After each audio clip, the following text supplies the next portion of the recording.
শুরুতেই জানিয়ে দেব আমাদের হাতে থাকা আজকের সর্বশেষ বাংলা আপডেট সংবাদ। কেরানীগঞ্জে রূপালী ব্যাংকে ঢুকে পড়া 3 ডাকাতের আত্মসমর্পণ। এরপরে জানিয়ে দেব অসুস্থতার কারণে মুক্তিযোদ্ধা সমাবেশে যোগ দিচ্ছেন না খালেদা জিয়া। এরপর জানিয়ে দেব টিউলিপের দুর্নীতি অভিযোগ নিয়ে মুখ খুলতে রাজি নয় লেবার পার্টি। এরপরে জানিয়ে দেব সম্পর্ক এগিয়ে নিতে 71-এর সমস্যা মিটিয়ে ফেলুন, মন্তব্য করেছেন পাকিস্তানের প্রেসিডেন্ট। সর্বশেষ জানিয়ে দেব চুক্তি মেনে বিদ্যুৎ দিলে বাংলাদেশের সাশ্রয় হতো $28.6 মিলিয়ন। এতক্ষণ শুনছিলেন সংবাদ শিরোনাম, এরপর বিস্তারিত। কেরানীগঞ্জের রূপালী ব্যাংকে ঢুকে পড়া 3 ডাকাতের আত্মসমর্পণ। ঢাকার দক্ষিণ কেরানীগঞ্জের চুনকুটিয়া পার্কপলে এলাকায় রূপালী ব্যাংকের জিনজিরা শাখা ঢুকে পড়া 3 ডাকাতে আত্মসমর্পণ করেছেন। তাদের আইন শৃঙ্খলা রক্ষাকারী বাহিনীর হেফাজতে নেওয়া হয়েছে। এই ঘটনায় কেউ হতাহত হয়নি। আজ বৃহস্পতিবার বেলা 2টার দিকে ডাকাত দল ব্যাংকটিতে ঢুকে পড়ে। খবর পেয়ে সেনাবাহিনী, পুলিশ, র্যাব সহ আইন শৃঙ্খলা রক্ষাকারী বাহিনীর সদস্যরা ঘটনাস্থলে যান। র্যাব 10 থেকে গণমাধ্যমে পাঠানো হোয়াটসঅ্যাপ বার্তায় জানানো হয়, চুনকুটিয়া এলাকায় রূপালী ব্যাংকে ঢুকে 15 লাখ টাকা দাবি করেন 3 ডাকাত। সেই 3 জন অগ্নেয়াস্ত্র যৌথ বাহিনীর কাছে আত্মসমর্পণ করেছেন। ঘটনাস্থলে একজন র্যাব কর্মকর্তা সাংবাদিকদের বলেন, ভেতরে 3 জন ডাকাত ছিলেন, তারা আত্মসমর্পণ করেছেন। তাদের বয়স 20 থেকে 30 বছরের মধ্যে। আলোচনার মাধ্যমে এই নাটকের অবসান ঘটেছে। তিনি বলেন, ভেতরে 3 জন ডাকাত ছিলেন, বাইরেও তাদের লোক ছিল। এই র্যাব কর্মকর্তা বলেন, তিনি যতদূর জানেন এই ঘটনায় কেউ হতাহতি হয়নি। এদিকে 3 ডাকাতের আত্মসমর্পণের পর আইন শৃঙ্খলা রক্ষাকারী বাহিনীর সদস্যরা ব্যাংক ভবনে প্রবেশ করেছেন। তারা সেখানে জিম্বি 10 থেকে মুক্ত লোকজনের সঙ্গে কথা বলেছেন। এর আগে দক্ষিণ কেরানীগঞ্জ থানার ভারপ্রাপ্ত কর্মকর্তা ওসি মাহাজারুল ইসলাম প্রথম আলোকে বলেন, ব্যাংকের ভেতরে 2 থেকে 3 জন ডাকাত অবস্থান করেছেন। সংশ্লিষ্ট সূত্রগুলো জানায়, ডাকাত দল ব্যাংকের ভেতরে ঢুকে সেখানে থাকা সবাইকে জিম্বি করে ডাকাতি করার চেষ্টা করেন। পুলিশ ও স্থানীয় সূত্রে জানা গেছে, বেলা 2টার দিকে ব্যাংকে ডাকাত দলের ঢুকে পড়ার খবর ছড়িয়ে পড়ে। তখন এলাকাবাসী ওই এলাকা জুড়ে হাতে থাকেন। এক পর্যায়ে ব্যাংকে ডাকাত দলের প্রবেশের বিষয়টি স্থানীয় মসজিদের মাইকে ঘোষণা করা জানানো হয়। এই সময় এলাকাবাসী ব্যাংকটির চারপাশ ঘেরাও করে প্রবেশের প্রধান ফটকে তালা ঝুলিয়ে দেন। খবর পেয়ে প্রথমে পুলিশ, র্যাব সহ আইন শৃঙ্খলা রক্ষাকারী বাহিনী ঘটনাস্থলে যায়। বিকেল 4টার দিকে সেনাবাহিনীর সদস্যরা ঘটনাস্থলে যান।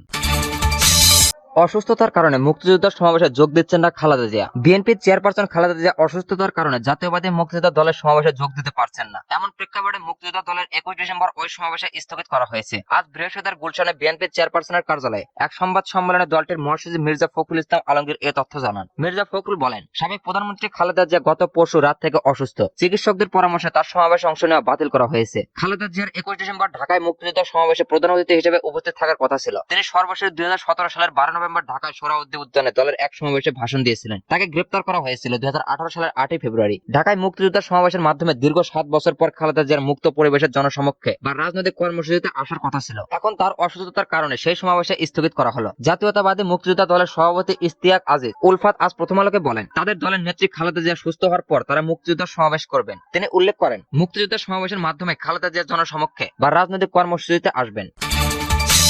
টিউলিপের দুর্নীতির অভিযোগ নিয়ে মুখ খুলতে রাজি নয় লেবার পার্টি। বাংলাদেশের অবকাঠামো প্রকল্পে দুর্নীতি সংশ্লিষ্ট তদন্ত উঠে এসেছে ব্রিটিশ শ্রম মন্ত্রীর নাম। পরিবারের সদস্যদের বিরুদ্ধে 390 কোটি পাউন্ড আত্মসাতের অভিযোগ তদন্তের সময় এই মন্ত্রীর বিরুদ্ধে অভিযোগ ওঠে। তবে এই দুর্নীতি নিয়ে মন্তব্য করতে রাজি হয়নি যুক্তরাজ্যের ক্ষমতাসীন লেবার পার্টি। যুক্তরাজ্যের আর্থিক বাজারে দুর্নীতি মোকাবেলার দায়িত্বে থাকা টিউলিপ সিদ্দিকের বিরুদ্ধে 2013 সালে বাংলাদেশে একটি নতুন পারমাণবিক বিদ্যুৎ কেন্দ্র নির্মাণের জন্য রাশিয়ার সঙ্গে চুক্তি করার অভিযোগ রয়েছে। গত আগস্টে ভারতে পালিয়ে যাওয়া টিউলিপ সিদ্দিকের খালা শেখ হাসিনার বিরুদ্ধে বাংলাদেশের দুর্নীতি দমন কমিশনের দুদক বিস্তৃত তদন্তের অংশ হিসেবে এই অভিযোগ আনা হয়েছে। এই বিষয়ে মন্তব্যের জন্য টিউলিপের সঙ্গে যোগাযোগ করেছে বিবিসি। লেবার পার্টিও এই বিষয়ে কোনো মন্তব্য করতে রাজি হয়নি। বিবিসির প্রতিবেদক বলেছেন, ববি হাজারের একচ্ছ অভিযোগের ভিত্তিতে শেখ হাসিনার বিরুদ্ধে এই তদন্ত করা হয়েছে। টিউলিপের মা শেখ রেহানা সিদ্দিকী সহ তার পরিবারের বেশ কয়েকজন সদস্য এবং তার সরকারের ঊর্ধ্বতন কর্মকর্তাদের বিরুদ্ধেও অনুসন্ধান করছে দুদক। প্রতিবেদনে বলেছে, দীর্ঘ সময় ধরে বাংলাদেশের প্রধানমন্ত্রী শেখ হাসিনাকে একজন স্বৈরশাসক হিসেবে দেখা হতো। তার সরকার নির্মমভাবে ভিন্ন মত দমন করেছিল। দেশ থেকে পালিয়ে যাওয়ার পর থেকে শেখ হাসিনার বিরুদ্ধে বাংলাদেশের নতুন সরকার একাধিক অপরাধের অভিযোগ এনেছে। বাংলাদেশের আন্তর্জাতিক অপরাধ ট্রাইব্যুনাল শিক্ষার্থীদের আন্দোলনের সময় সংগঠিত মানবতা বিরোধী অপরাধে জড়িত থাকার অভিযোগে শেখ হাসিনাকে খুঁজছে। এছাড়া দেশ ছেড়ে পালিয়ে যাওয়া সাবেক মন্ত্রী সহ 45 জনের বিরুদ্ধে গ্রেপ্তারি পরোয়ানা জারি করা হয়েছে। শেখ হাসিনার দল আওয়ামী লীগের যুক্তরাজ্য শাখার পরিচালক সৈয়দ ফারুক বলেন, এসব দাবি বানোয়াট। 2015 সালে প্রধানমন্ত্রী স্যার কেয়ার স্টারমের দল থেকে হ্যাসপ্যান্ড ও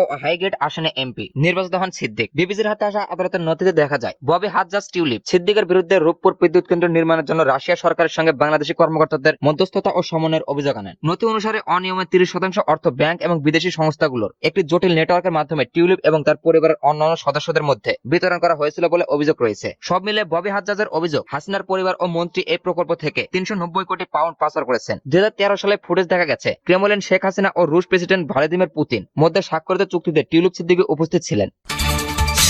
সম্পর্ক এগিয়ে নিতে ৭১-এর সমস্যা মিটিয়ে ফেলুন, মন্তব্য করেছেন পাকিস্তানের প্রেসিডেন্ট। দ্বিপাক্ষিক সম্পর্ক এগিয়ে নিতে পাকিস্তানকে ৭১-এর সমস্যাগুলো নিষ্পত্তি করার আহ্বান জানিয়েছেন বাংলাদেশ। বৃহস্পতিবার ১৯ ডিসেম্বর কয়রাতে D8 সম্মেলনের ফাঁকে পাকিস্তানের প্রধানমন্ত্রী শেহবাজ শরীফের সঙ্গে অনুষ্ঠিত বৈঠকে প্রধান উপদেষ্টা প্রফেসর মোহাম্মদ ইউনূস এই আহ্বান জানান। প্রধান উপদেষ্টা বলেন, ইস্যুগুলো বারবার আসছে, আসুন আমরা এগিয়ে যাওয়ার জন্য এই সমস্যাগুলো নিষ্পত্তি করি। এই সময় শেহবাজ শরীফ বলেন, ১৯৭৪ সালে বাংলাদেশ, পাকিস্তান ও ভারতের মধ্যে ত্রিপক্ষীয় চুক্তিতে বিষয়টি নিষ্পত্তি হয়েছে। তবে যদি অন্য কোনো আমিনসূচিত ইস্যু থাকে তাহলে তিনি খুশি হবেন। প্রফেসর ইউনূস বলেন, ভবিষ্যৎ প্রজন্মের জন্য সবকিছুর সমাধান করতে পারলে ভালো হবে। দুই নেতা ব্যবসা বাণিজ্য ও ক্রীড়া ও সাংস্কৃতিক প্রতিনিধি দলের বিনিময়ের মাধ্যমে দুই দেশের মধ্যে সম্পর্ক জোরদার করতে সম্মত হন। সেই সঙ্গে চিনি শিল্প ও ডেঙ্গু ব্যবস্থাপনার মতো নতুন নতুন ক্ষেত্রে সহযোগিতার সম্প্রসারণের আগ্রহ প্রকাশ করেন। প্রফেসর ইউনূস ও শেহবাজ শরীফ অন্তর্বর্তীকালীন সরকার গঠনের পর প্রধান উপদেষ্টা ঘোষিত পররাষ্ট্র নীতির অন্যতম বৈশিষ্ট্য সার্কের পুনরুজ্জীবন সহ পারস্পরিক স্বার্থ সংশ্লিষ্ট বিষয়ে আলোচনা করেন। ডক্টর ইউনূস প্রয়োজনীয় সংস্কার বাস্তবায়ন এবং ২০২৬ সালের মাঝামাঝি সময়ের আগে সাধারণ নির্বাচন অনুষ্ঠানের বিষয়ে সরকারের পরিকল্পনার কথা বলেন। তিনি বলেন, সংস্কার নিয়ে সংলাপের জন্য তিনি একটি ঐক্যমত গঠন কমিশনের নেতৃত্ব দিচ্ছেন। এ সময় পাকিস্তানের প্রধানমন্ত্রী শাহবাজ শরীফ ঢাকা ও ইসলামের মধ্যে কৌশলগত সম্পর্ক গড়ে তোলার আহ্বান জানিয়েছেন। শরীফ বলেন, আমরা আমাদের ভাতৃভূমি বাংলাদেশের সঙ্গে সম্পর্ক আরো দৃঢ় করতে চাই। তিনি সার্ককে পুনরুজ্জীবিত করার উদ্যোগের জন্য প্রফেসর ইউনূসের প্রশংসা করেন এবং আঞ্চলিক সংস্থাটির একটি শীর্ষ সম্মেলন আয়োজনের সম্ভাবনা নিয়ে বাংলাদেশকে কাজ করার আহ্বান জানান। প্রফেসর ইউনূস শরীফকে বলেন, একটি সর্বোচ্চ অগ্রাধিকার। আমি সার্কের ধারণা বড় ভক্ত। আমি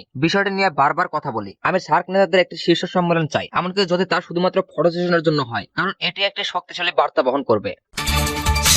চুক্তি মেনে বিদ্যুৎ দিলে বাংলাদেশের সাশ্রয় হতো $২৮.৬ মিলিয়ন।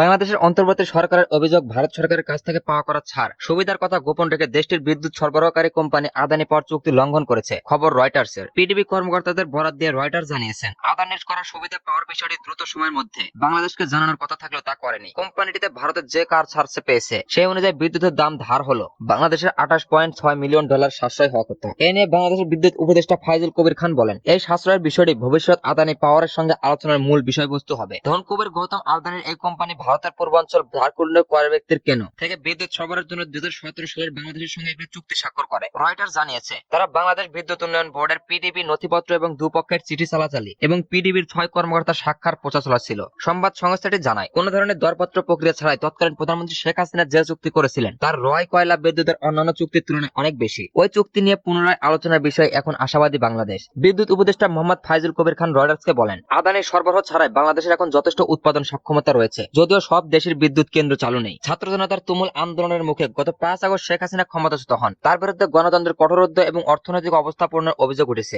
শেখ হাসিনা গত ২ দশকের বেশিরভাগ সময় বাংলাদেশ শাসন করেছে এবং ভারতের প্রধানমন্ত্রী নরেন্দ্র মোদীর ঘনিষ্ঠ মিত্র ছিলেন। ছাত্র জনতার গণ অভ্যুত্থানে তার ক্ষমতাচ্যুতির পর শান্তিতে নোবেলজয়ী ডক্টর মোহাম্মদ ইউনূসের নেতৃত্বে অন্তর্বর্তী সরকার শাসনভার নিয়েছেন। কর ছাড় দিয়ে আদানি যে চুক্তি লঙ্ঘন করেছে সেই বিষয়টি প্রথমে সামনে আনে রয়টার্স। ২৫ বছরের ওই বিদ্যুৎ চুক্তি পর্যালোচনার বিষয়ে বাংলাদেশের পরিকল্পনা সম্পর্কে বিশদ তথ্য প্রকাশ করার কথা জানিয়েছে বার্তা সংস্থাটি লিখেছে। গত নভেম্বর যুক্তরাষ্ট্রের $২৬.৫ কোটি ঘুষ দেওয়ার মামলায় আদানি ও তার ৭ নির্বাহীকে অভিযুক্ত করার ঘটনা তাদের সঙ্গে বাংলাদেশের করা চুক্তি পর্যালোচনায় চাপ তৈরি করতে পারে। তবে রয়টার্সের প্রশ্নের জবাবে আদানি পাওয়ারের একজন মুখপাত্র বলেছেন, তারা চুক্তির সব বাধ্যবাধকতা রক্ষা করেছেন এবং ঢাকা চুক্তি পর্যালোচনা করেছেন এমন কোনো ইঙ্গিত তারা পাননি।